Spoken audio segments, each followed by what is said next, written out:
नमस्कार दोस्तों, स्वागत है आपका द न्यूज मिर्ची सीधी बात तीखी बात में। दोस्तों, देश में आज कई ऐसे मुद्दे हैं जो लगातार हमारे सामने में चल रहे हैं, जैसे कि भ्रष्टाचार का मुद्दा, निजीकरण का मुद्दा, किसानों का मामला या फिर और भी कई तरह के मामले हैं। और इन्हीं सब मामलों को लेकर आज हमने अपने स्टूडियो में डॉक्टर मुजफ्फर हुसैन को इनवाइट किया है, जो कि हमारे सहयोगी भी है। और मैं मुजफ्फर हुसैन के बारे में आपको बता दूं, मुजफ्फर हुसैन एक इतिहासकार है, एक राइटर है, साथ ही एक प्रवर पत्रकार भी है। तो चलिए दोस्तों, आपकी एक मुलाकात हम मुजफ्फर हुसैन से करवाते हैं और देश में चल रहे मुद्दों पर कुछ डिस्कशन करते हैं, जो कि आपके लिए लाभकारी हो और आप उसे अपने जीवन में उतार सके। मुजफ्फर जी, स्वागत है आपका द न्यूज मिर्ची में। Thank you. मुजफ्फर जी, सबसे पहले जैसे आज तो देश में कई ऐसे मुद्दे हैं जो कि चल रहे हैं, जैसे अभी खास करके भी देखा जाए तो किसानों का जो मामला है, तो किसान आंदोलन में कर रहे हैं। बहुत सारे ऐसे सुसाइड वगैरह भी हो रहे हैं, मतलब टेंशन वगैरह में आकर के वो सुसाइड करते हैं। जैसे निजीकरण का मामला चल रहा है। इन सारे मुद्दों पर आज हम चर्चा करेंगे। तो सबसे पहले हम निजीकरण पे बात करेंगे। निजीकरण पे भी आपने बहुत सारी ऐसी मतलब रिसर्च वगैरह की होगी, तो आप हमारे लोगों को बताएं कि निजीकरण आखिर है क्या और इससे देश को मतलब किन चीज़ों का सामना करना पड़ रहा है। जी, सबसे पहले हम बात करते हैं जो प्राइवेटाइजेशन है, निजीकरण, उस पर।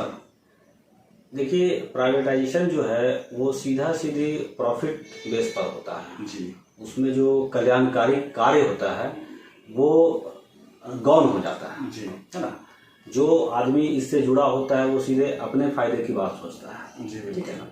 जैसे एक छोटा सा एग्जांपल अगर हम बोले तो भारत में ईस्ट इंडिया कंपनी हुआ करती थी, जी, है ना। वो एक प्राइवेट कंपनी थी, जी, है ना। बोर्ड ऑफ डायरेक्टर के द्वारा निर्देशित थी और वो यहाँ व्यापार करने के लिए आई थी। और उसके बाद का क्या इतिहास है ये हम अच्छी तरीके से जानते हैं। और उन्हें फिर हटाने के लिए हमें फिर कितने सालों साल संघर्ष करना पड़ा, ये सारे हम जानते हैं। तो अभी हम बात करते हैं बैंकों के निजीकरण की, है ना। तो ताज़ा जो आंकड़े हैं हमारे पास, उन आंकड़ों पर अगर गौर करते हैं तो भारत के बैंकिंग इतिहास में ये सब पहली बार अब होने जा रहा है जिसमें 4 बैंकों का एक साथ निजीकरण होने की बात चल रही है। ठीक है ना। इसमें जो है बैंक ऑफ इंडिया शामिल है, बैंक ऑफ महाराष्ट्र है, सेंट्रल बैंक ऑफ इंडिया है और इंडियन ओवरसीज बैंक है। जी। ये चारों बैंक का प्राइवेटाइजेशन बात हो रही है और सरकार ये चाहती है कि चारों बैंकों में सरकार का जो शेयर है वो शेयर वो बेच दे और उससे वो जो इनकम जनरेट करे, वो जो फंड इकट्ठा करे, उसको वो फिर कहीं और विनिवेश करे, विकास के कारण। हाँ, उसमें वो विनिवेश करेंगे।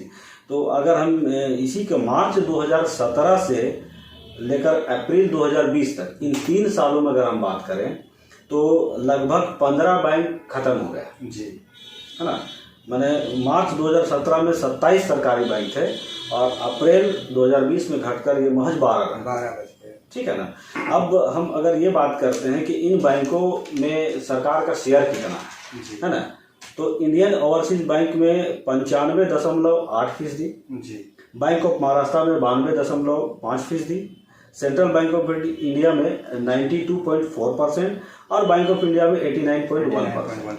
तो ये जो परसेंटेज है सरकार का, आप देख लीजिए कि 90 से एबव है, 90 प्लस है ना। तो अगर ये सारे शेयर सरकार बेच देगी तो फिर ये जन कल्याण वाला कार्य या कह लीजिए कि ये पब्लिक के हित में कार्य करेगी, वो तो फिर रहा नहीं ना, वो संभव नहीं है, वो पॉसिबल नहीं है। वो तो फिर डायरेक्ट जो है वो निजी हाथों में चला गया। और जी, आपको मालूम है, हम सब जानते हैं कि सरकार की जितनी भी योजनाएं हैं, उन योजनाओं का क्रियान्वयन जो होता है वो बैंकों के माध्यम से ही होता है। सारे सिस्टम ऑनलाइन हो गए हैं और जो लाभुक को लाभ मिल रहा है वो बैंकों के माध्यम से ही मिल रहा है। तो अब इन जो बैंक हैं, इन बैंकों के अगर ब्रांचेस की बात करें तो वो आंकड़े पर जरा सा हम गौर करके अपने दर्शकों को बताना चाहेंगे हम, है ना।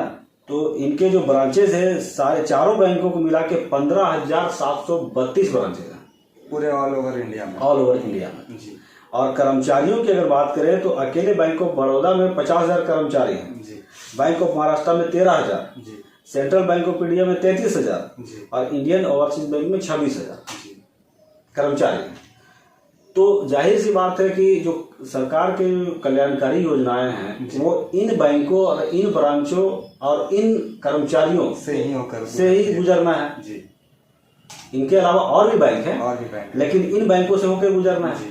अब जब ये बैंक ही नहीं रहेंगे या प्राइवेटाइजेशन हो जाएगा, निजी हाथों में चला जाएगा, तो ये फिर ये बैंक ये कर्मचारी क्यों करेंगे? वो उनके हाथ में होगा फिर करना है। हाँ, वो फिर एक निश्चित राशि निर्धारित कर देंगे।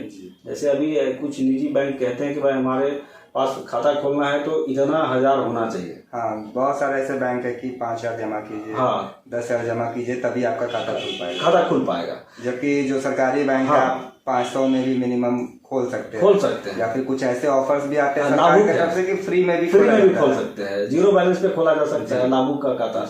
लेकिन ये जब निजी बैंक हो जाएंगे तो एक राशि निर्धारित राशि डिमांड करेंगे कि आप इतना लेकर के आए तब करेंगे, और प्रत्येक काम के लिए योजना का लाभ के लिए एक निश्चित राशि भी वसूलेंगे लाभुकों से। तो ये तो प्रेशर कहीं ना कहीं जो है आम लोगों को ही पड़ने वाला है, पड़ेगी। ठीक है ना।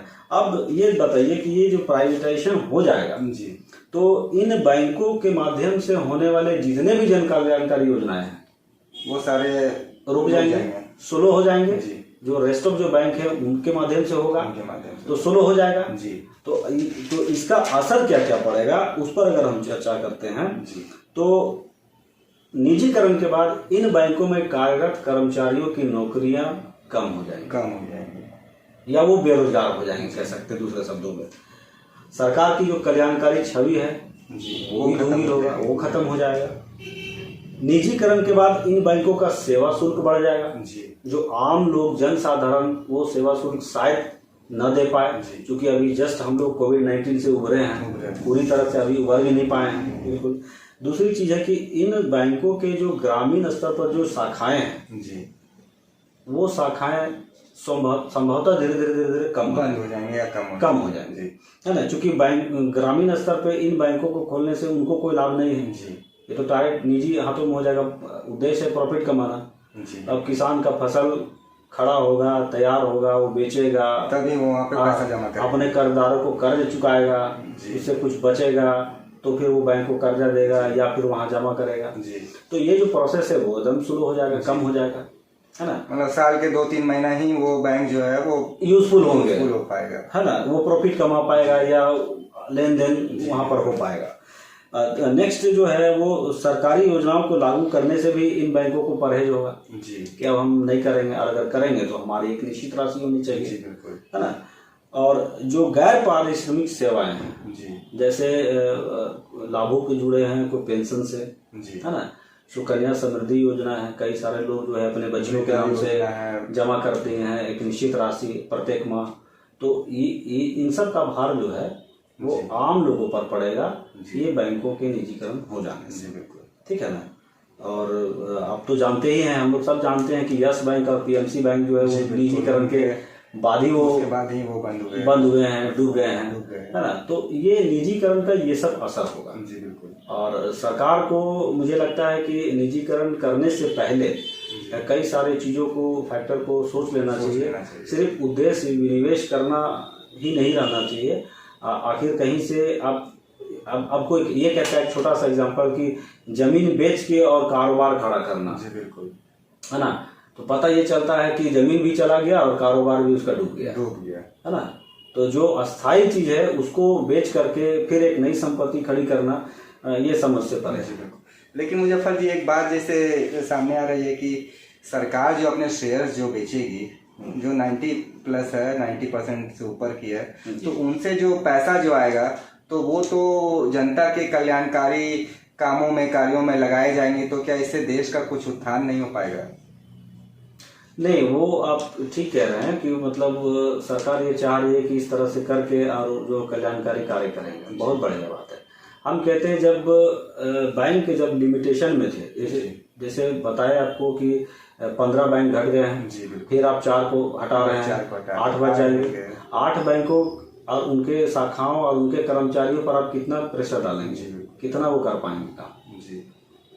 क्षमता तो कम हो जाएगी, बहुत कम हो जाएगी। आप जिसको लाभ देना चाह रहे हैं या पहुंचाना चाह रहे हैं वहां तक लाभ पहुंचेगा ही नहीं, या पहुंचेगा तो संभवतः बहुत देर से पहुंचेगा।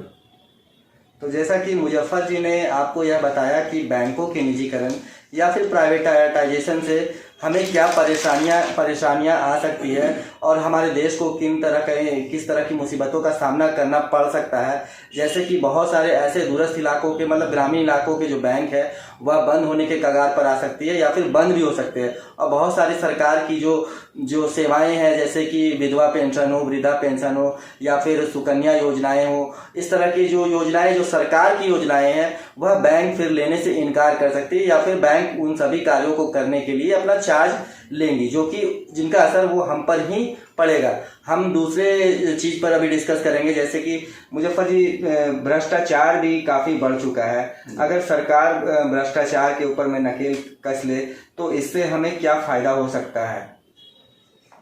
देखिए, भ्रष्टाचार जो है हमारे देश में जड़ तक घुसा हुआ है और उसको इतनी जल्दी समाप्त नहीं किया जा सकता। हाँ, अगर सरकार की इच्छा शक्ति रही तो हम लोग इससे भी उबर जाएंगे, लेकिन इसके लिए सिर्फ छोटे मछलियों को चारा बनाने से या पकड़ने से काम नहीं चलेगा। सरकार को बड़े मछलियों को नकेल कसना होगा, उनको पकड़ना होगा और एक ठोस कार्रवाई करनी। अक्सर हम लोग सुनते हैं या अखबारों में पढ़ते हैं, न्यूज चैनलों में देखते हैं कि एक चपरासी जो है 1 करोड़ का मालिक है, ईडी का छापा पड़ा, सीबीआई का छापा पड़ा, है ना, या एक मामूली कर्मचारी ये हुआ। मतलब आप शायद ही विरले सुनते होंगे कि किसी बड़े अधिकारी के यहाँ छापा पड़ा। जी बिल्कुल। किसी बड़े लोगों को पकड़ा गया, उसके पास ये मिला, या किसी मंत्री के यहाँ पड़ा, शायद ही सुनते होंगे। तो इसका कारण क्या है? क्या ये लोग सरकारी आवास में रहते हैं इसीलिए कि वो लोग गरीब हैं, या फिर ऐसा भी है कि जनता को खुश करना चाहते हो छोटे मछलियों को पकड़ के? हाँ, ये खाना पूर्ति समझ लीजिए। मैं आपको याद दिलाता हूँ रॉबर्ट क्लाइव की। जी।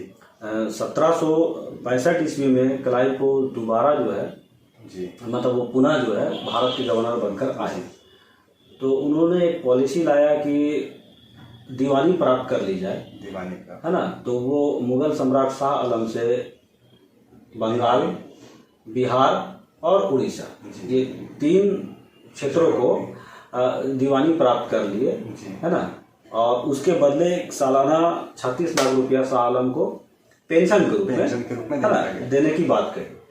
ये चालू हो गया, सिस्टम चला कुछ दिन, और मात्र 3-4 महीने के अंतराल में रॉबर्ट क्लाइव को कंपनी के बोर्ड ऑफ डायरेक्टर को ये पत्र लिखना पड़ा जी कि मुझे ये समझ में नहीं आता है कि भारत में जो रह रहे हैं अंग्रेज, वो इतने जल्दी इतने धन के स्वामी कैसे ले आए।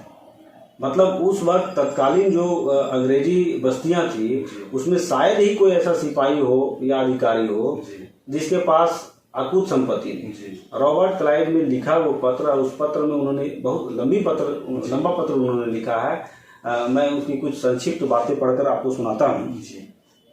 30 दिसंबर 1765 ईस्वी को उन्होंने पत्र लिखा था और उन्होंने उसमें ये जिक्र किया था कि मुझे समझ में नहीं आता कि यह धन किन किन उपायों से प्राप्त किया गया है, और इतने में देखकर दंग रह गया कि ये लोग इतनी जल्दी धनवान हो गए हैं कि अंग्रेज बस्ती भर में शायद ही कोई ऐसा होगा जिसने बहुत थोड़े समय में अपनी विशाल पूंजी सहित इंग्लैंड लौट जाने का निश्चय न कर रखा हो। तो आप मतलब अनुमान लगा सकते हैं कि उनकी ये 2-3 लाइन से आप अनुमान लगा सकते हैं कि महज 3-4 महीने में सारे अधिकारी कैसे पैसे वाले कैसे बन गए। जी। तो भ्रष्टाचार जी। तो इतिहास कहते हैं अपने आप को दोहराता है जी। तो आज परंपरा आज भी चल रहा है। आज आप कहीं चले जाइए, बिना रिश्वत के आपका काम नहीं होता। बिल्कुल। अभी हाल में ही मुख्यमंत्री श्री हेमंत सोरेन ने कई सारे अंचल अधिकारियों पर कार्रवाई की है। कल तो मुजफ्फर जी 161 अंचल अधिकारियों का तबादला हुआ है। अच्छा, तबादला हुआ है। तो शायद उसका कारण संभवतः हो सकता हो कि भ्रष्टाचार को कम करने के लिए किया गया हो। लेकिन मैं आपको ये बताऊं कि सरकार जो है दृढ़ इच्छा शक्ति के साथ काम करे, और जो जितने भ्रष्टाचारी है, भ्रष्टाचार तो नीचे से ऊपर तक है। अभी 2 दिन पहले जो है एक महिला थाना प्रभारी 15,000 रुपये घूस लेते हुए पकड़ी गई। कल की ही बात है, खोटी की। ठीक है ना। तो इस तरह ये तो एक अपवाद है कि 1-2 लोग पकड़े गए, है ना। यहाँ भ्रष्टाचार तो आकंठ में लोग डूबे हुए हैं। तो सरकार बड़े लोगों को भी पकड़े और उससे जो धनराशि इकट्ठा होगा उस धनराशि से सरकार बहुत सारा काम कर सकती है, विकास कार्य कर सकती है। क्योंकि जो भ्रष्टाचार करने वाले हैं वो तो संपत्ति इकट्ठा करके एक जगह रख दिए जी, है ना, पैसा बंद हो चुका है, वो उसको उसका आवागमन रुक गया जी, है ना, वो करेंसी का आवागमन रुक गया। तो वैसे संपत्तियों को बाहर निकाले।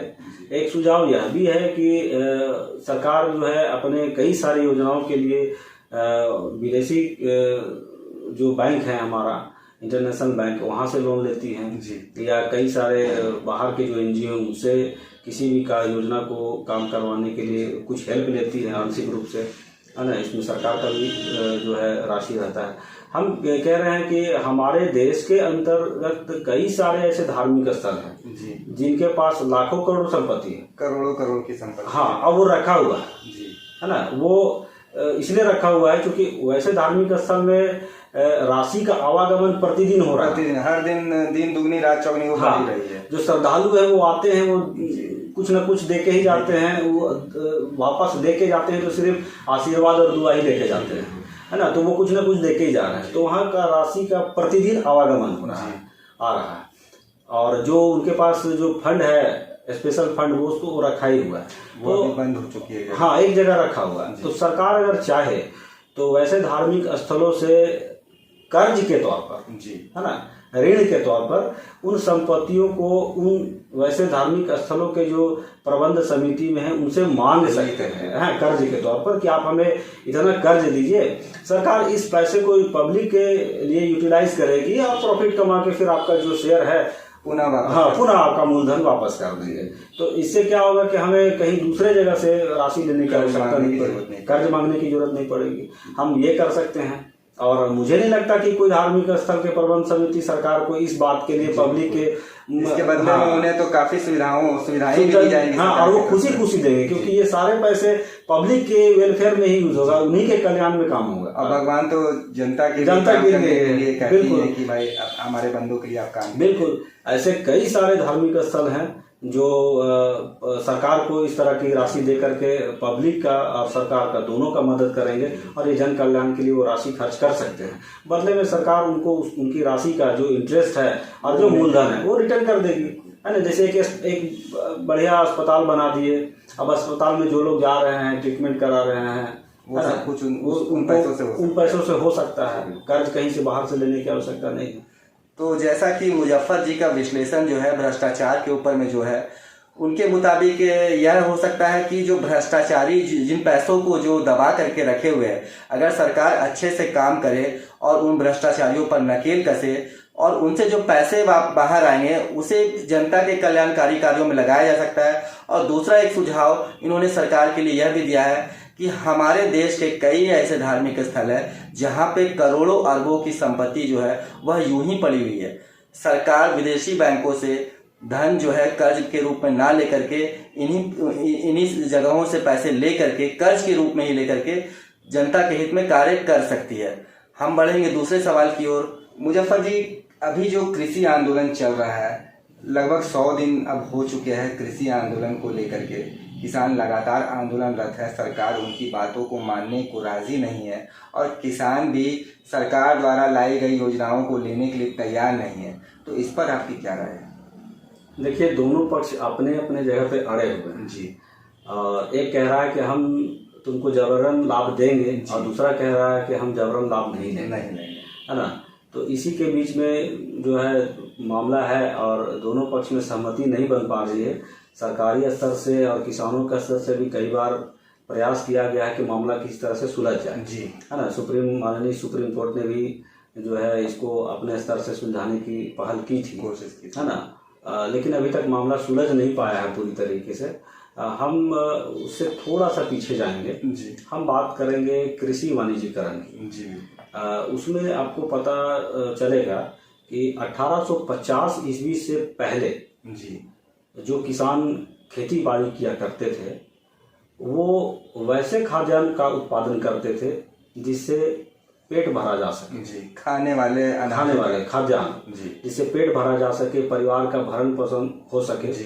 क्योंकि उस वक्त ऐसा कोई विकल्प नहीं था, इतनी इंडस्ट्री नहीं थे, इतने जो है तकनीकी नहीं का विकास नहीं हुआ था और इतने सारे ऑप्शन नहीं थे और लोगों का जिंदगी भी सादा था, बस हाँ। जीने के लिए खाना था और खाने के लिए जीना था और कृषि ही वो आधारित जीवन था। जी बिल्कुल। इंडस्ट्री इतने बड़े बड़े नहीं थे जी। तो वैसे खाद्यान्न ही उत्पादन करते थे भरण पोषण के लिए। लेकिन 1850 के बाद कृषि व्यवस्था में एकदम चेंजिंग आ गया जी, है ना। अंग्रेजों के आने के बाद ये ऐसा पहली बार हो रहा था जब कृषि का वाणिज्यीकरण हो रहा था जी। और उसमें वैसे खाद्यान्नों को उत्पादन को तवज्जो दिया गया जो पेट नहीं भरते थे जी, है ना, जिससे व्यवसाय किया जा सके, उद्योगों को चलाया, हाँ उद्योगों को चलाया जा सके, आर्थिक लाभ कमाया जा सके, है ना। तो उसमें जो है पटसन हो गया जी, कपास हो गया, तंबाकू हो गया, नील हो गया, है ना, इस तरह की कई सारे वस्तुएं थे जी। तो उस वक्त ये कृषि का वाणिज्यीकरण हो गया। माने अब सिर्फ पेट भरने के लिए नहीं, अब व्यापार करने के लिए उपजाना है जी। और अंग्रेजों ने इसको पूरा बढ़ावा दिया और इसका पूरा पूरा लाभ इन्हीं को हुआ। जी बिल्कुल। क्योंकि भारत के जो कृषक थे वो इनके लिए कच्चा माल उत्पादन करने की मशीन बन गए। जी बिल्कुल। वो कच्चा माल उत्पादन करते थे और इन कच्चा माल का अंग्रेज औद्योगिक क्रांति हो जाने के बाद इसका यूज करने नील लगे। की खेती एक इसका एग्जाम्पल भी है। हाँ, नील की खेती हो गया या कपास हो गया या सूती वस्त्र उद्योग हो गया, तो इसका पूरा पूरा जो है लाभ अंग्रेजों को मिला। अब ये फसल को उत्पादन करने के लिए किसानों को ऋण की आवश्यकता पड़ी जी।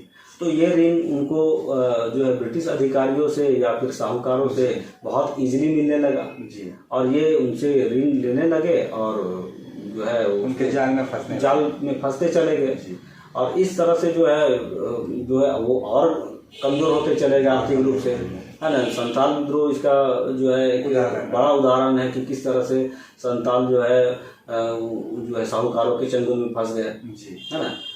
माननीय केशव गुरु शिबू सोरेन जी भी साहूकार के पक्ष में कई सारी जो है आंदोलन किए हैं। तो इस तरह से जो है कृषि का वाणिज्यीकरण हो गया। अब जो सरकार जो ला रही है, जो संशोधन लाई है कृषि बिल में, अब वो सरकार जो लाभ देना चाह रही है इनको, ये कृषक कह रहे हैं कि नहीं, हम उसी पारंपरिक जो विधि है हमारा, जो हम जैसे कर रहे हैं, हम बाजार तक खुद जाएंगे, हम फसल खुद से बेचेंगे, हमको किसी लाइजनर का जरूरत नहीं है, हमको किसी मध्यस्थता का जरूरत नहीं है ना। लेकिन सरकार के लिए हम आपको बेहतर सुविधा दे रहे हैं तो उसको वो लेना नहीं चाह रहे। ऐसे हो रहा है, ठीक है ना। तो अब इसमें ये है कि किसान चूंकि भूमि से जुड़ा हुआ व्यक्ति है और वो अपना भविष्य निर्माण बेहतर जानता है, स्वयं करना चाहता है, वो बेहतर जानता है। अगर आप उसको लाभ देना चाह रहे हैं तो हम कह सकते हैं कि हम उनके लिए सुविधाएं बढ़ाएं, सिंचाई की सुविधाएं बढ़ाएं, है ना। बाजार की सुविधा बढ़ाने के लिए जैसे हम कह रहे हैं कि भाई आपकी फसल खड़ी फसल ही खरीद लिया जाएगा। अंग्रेज भी खड़ी फसल खरीद लिया करते थे, नतीजा क्या हुआ? आज उन्होंने 200 साल राज भी किया, देश का शोषण भी किया, कृषकों का कमर टूट गया, जुलाहों पर अत्याचार बढ़ गया, ये सब हुआ, ठीक है ना।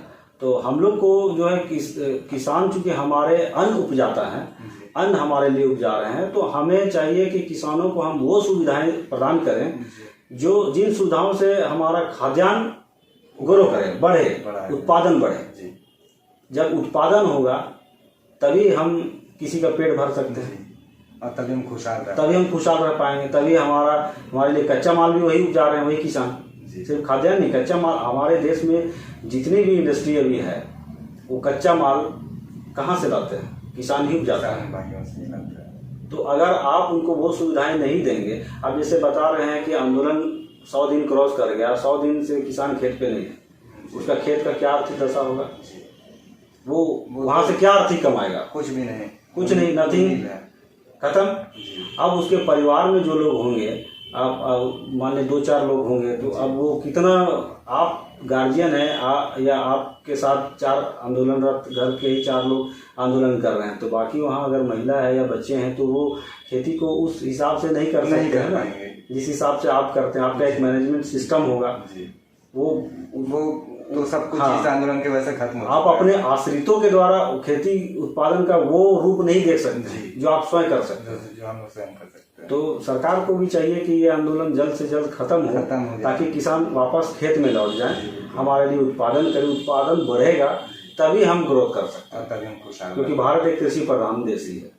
तो जैसा कि मुजफ्फर जी का जो विश्लेषण है कृषि आंदोलन को लेकर के, इन्होंने एक एग्जाम्पल अंग्रेज़ों का भी दिया। इतिहास का हवाला देते हुए इन्होंने बताया कि किस तरह से अंग्रेज़ जो थे हमारे किसान भाइयों पर अत्याचार करते थे और किस तरह से लगभग इसी तरह के नियमों का वो भी पालन करते थे और हमारे देश के लोगों का शोषण किया करते थे। और आज भी उसी तरह से ये सारी चीज़ें चल रही है।